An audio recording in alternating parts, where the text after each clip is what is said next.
નમસ્કાર ખેડૂત મિત્રો, જય દ્વારકાધીશ અને પશુપાલક મિત્રોને જય ઠાકર. મિત્રો આપણે તો શું હોય બીજું, આપણા તબેલાની માલિકવાળા આટા ફેરા કરતા હોય ને ખેડૂતના દીકરાને વાડીની માલિકવાળા આટા ફેરા કરવાના હોય. તો આજે કંઈક અલગ પ્રકારનો વિડીયો તમને જોવા મળશે. બાઇક કંઈ હે નહીં, તૂટલ ફાટલ લુગડા છે અને વિડીયો બનાવવા ચાલુ કરી દીધો છે. કાયમ મગફળીના દીધા રાખ્યા હતા અને હવે તમારે જોવો હોય એવાને કહેજો, આપણે કોમેન્ટ કરજો, બનાવી દેવું. મિત્રો એક વાત જણાવવાની તમને છે કે આ દુનિયામાં ખેડૂત જગતનો તાત જ્યારે ખરેખર રાત દિવસ મહેનત કરી અને પૂરેપૂરો પરસેવો પાડે, ખેડૂતના છોકરા તૂટલ લુગડે હોય, ખરેખર અનાજ પકવે છે એ સારું અનાજ વેચી નાખે અને નબળું અનાજ પોતા હાટું રાખે. આ લગભગ ખેડૂતને ઘરે આ રીતનું થતું હોય. 100%ની જ વાત નથી કરતો, પણ 70%ને આવી રીતનું થતું હોય. એટલું બધું ઉત્પાદન કરી મંડીમાં વેચવા જાય, ભાવ ખેડૂતના પૂરતા પ્રમાણમાં મળતા નથી. જ્યારે ઓલો મેચ ચાલુ થાય ને સ્ટેડિયમની અંદર 2 સાટા ખાલી થાય ને તથા કાગળના ફરફરિયા લઈને હળિયું કાઢે કે મેદાન ભીંજાઈ જાય, સ્ટેડિયમમાં બધું પલરી જાય, મેચ રમાશે નહીં. હવે મેચ ક્યાં એટલી કિંમતી છે? મેચ ક્યાં એમાંથી બાજરો કે જુવાર કે ઘઉં કે મગફળી કે ખરે એમાંથી? અને અહીં ખેડૂતનું કદાચ પલરીને ઢેરો વળી ગયું હોય ને તોય એના પેલા સેટેલાઇટના કેમેરામાં આવતું નથી. જ્યારે વીમો દેવાનું થતું હતું ને ત્યારે પરબારું કે સર્વે આવી અમારો માણસો કરવા. જ્યારે ખેડૂતની મોસમ આખા ખેતરમાંથી પલરી અને ગોટો વળી ગયો ને ખાતર જેવી થઈ ગઈ હોય, નાખી દીધા જેવી, તોય કોઈ ભાવ પૂછવા આવતું નથી. અને જ્યારે ટેકાની વાત કરી તત્કે લાઈન, ડેરી જાય તત્કે લાઈન, બેંકમાં જાય તત્કે લાઈન, ગમે ને જાવ લાઈન ને લાઈન. હવે મને એમ થાય કે લગ્ન કરવામાં લાઈન જ કરવી જોઈએ.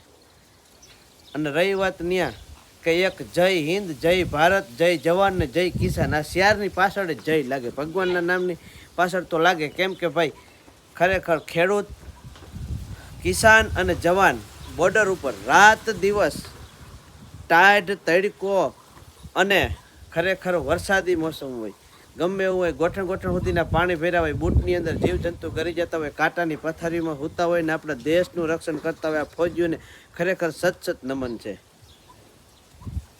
ખરેખર જ્યારે ફૌજી શહીદ થાય ને ત્યારે ઘણા બધા નખરા કરી અને દેખાડા કરે છે, પણ ફૌજીને ઘરે જ્યારે એ શહીદ થઈ ગયા પછીના વર્ષો વિતાવે ને એના ઘરનાઓને જ ખબર હોય. તો ખરેખર એક કિસાનની અને એક જવાનની હાલત કેવી હોય ને એના ઘરનાઓને જ પૂછજો. બાકી મને ખબર છે કે વરસાદ બહુ પડી જાય, પૂર આવે, હોનારત થાય કે બોલાવો મિલિટરી, ક્યાંય પણ કરફ્યુ ઉપડે તો બોલાવો મિલિટરી, પૂર આવે તો બોલાવો મિલિટરી, વાવાઝોડું આવે તો બોલાવો મિલિટરી, ધરતીકંપ આવે તો બોલાવો મિલિટરી, કંઈ પણ એવું થાય ન થવાની તોય કે બોલાવો મિલિટરી. અને જ્યારે મોટા સમારોહનું ઉદ્ઘાટન થાય, રિબિન કાપવી હોય ત્યાં બોલાવો એ કે ઓલા ટકામાં તેલ નાખેલું હોય એને. વિચારજો જરાક, ગમે એ કંઈક નવીન વસ્તુનું ઉદ્ઘાટન કરો ને, રિબિન કાપવી હોય ને, કેક કાપવી હોય ને, ત્યાં ખરેખર હું તો એમ કહું કે ફૌજીને તેડાવાય અને બંદૂકથી રિબિન કપાય. દેશના જવાનને તો હિંમત આવે. અને ખરેખર એને એમ થાય છે કે અમે ભલે આર્મીમાં ગયા, અમારું કોક છે. એક જવાન આગળ, એક ફૌજી આગળ તમે ખરેખર રિબિન કપાવશો ને એટલે ટકામાં તેલ નાખેલા હોય ને એને ખબર પડીએ કે બરોબર છે આ અમે તમે જે રીતે શાંતિથી નિંદર કરીએ ને એ આપણા જવાનને સત નમન છે. ત્યાર પછી ખરેખર આપણા દેશના જવાનોએ ઓપરેશન સિંદૂર, ખરેખર સિંદૂર નામ દીધું ને એ નામને જ ધન્ય છે. કેમ કે હું તો 7 ધોરણ ભણેલું નથી, અભણ ખેડૂત છું. આપણે બધું બહુ એલું પત્રકારને વહેરી ગોઠવી ના આવડે, પણ એક વાત જરૂર કહી કે ગમે ત્યાં પૂગી જાય. હિન્દુસ્તાની ફૌજી છે ને ગમે ત્યાં પૂગે. અને હવે વાતનું દુઃખ છે કે ખરેખર આટલું બધું આપણે છે ને આરામની નિંદર કરીએ છીએ. ઓલા બિચારા બરફના પહાડ હોય કે પથ્થરના પહાડ હોય કે ઠંડી હોય, ગરમી હોય કે વરસાદ હોય, ખરેખર તમારા કોઈ પરિવારમાંથી કે તમારા હગાવાલામાંથી જે ફૌજી હોય ને એને પૂછજો કે ઓપરેશન સિંદૂર જ્યારે હમણાં ધડબડાટી બોલી હતી ત્યારે એના ઉપર હું વીત્યું હતું ને એને ખબર હશે. અને હમણાં 10-15 દી પહેલાં માવઠું થયું હતું ને ત્યારે જગતના તાત કિસાનને પૂછજો, ખેડૂતના દીકરાને કે હું હાલત વીતી હતી. જ્યારે સરહદ ઉપર જેવી બગડાસટી બોલતી હોય ને એવી ખેડૂતના ખેતરમાં બગડાસટી બોલતી હોય. તલ વાવેલા હતા, મગ વાવેલા હતા, બાજરો વાવેલો હતો, ખરેખર તહીં વરસાદ આવે ને એટલે આતંકવાદી જેવો જ લાગે. અને એમાંથી ઓછામાં પૂરું વાવાઝોડું આવ્યું, અમારા પશુપાલનના શેડ ઉડી ગયા, તબેલા 20-25 હજાર એક ખેડૂતને અહીંયા ખર્ચા આવ્યા.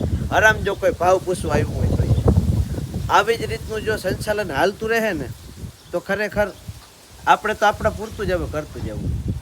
ભલે તૂટલ લુગડા પહેરવા પડે તો હાલીએ, બાકી કોખાટું થઈને હુકામાં કાંઈ કરીએ. આ વિડીયો બને એટલો શેર કરજો. અને ખાસ કરીને મારા કિસાન ભાઈઓ અને મારા ફોજી ભાઈઓ આ વિડીયોને બંને એટલો શેર કરજો, લાઈક કરજો, શેર કરજો અને સબસ્ક્રાઈબર કરજો. ખરેખર આ કિસાન અને જવાનની હાલત માટે જ આ વિડીયો સ્પેશિયલ બનાવવો પડ્યો, નકર ભાઈની ચેનલ ઉપર કોઈ આવો વિડીયો આપણે નથી બનાવતા. પણ ખરેખર જેના હગાવાલામાં અને જેના પરિવારમાં ફોજી હે ને એને ખબર હે એના ઘર ઉપર હું વીતતી હે નહીં. આવજો બધાને જય દ્વારકાધીશ ને જય હિન્દ.